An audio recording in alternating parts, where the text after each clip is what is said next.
یہ Charles Darwin ہے جس کا نظریہ ارتقاء آج تک موضوع بحث بنا ہوا ہے۔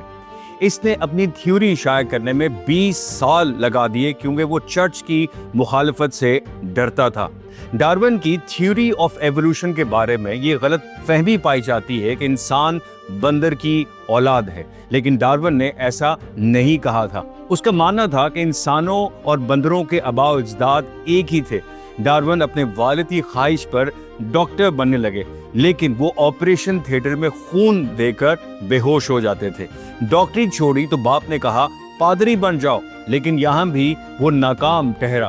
ڈارون کے والد سمجھتے تھے کہ میرا بیٹا بگیسٹ فیلئر ہے اور وہ خاندان کی عزت خاک میں ملا دے گا۔ شادی سے قبل ڈارون نے لسٹ بنائی جس میں شادی کے فوائد اور نقصانات لکھتے ہوئے یہ نتیجہ نکالا کہ لائف پارٹنر کم از کم کتے سے تو بہتر ہے۔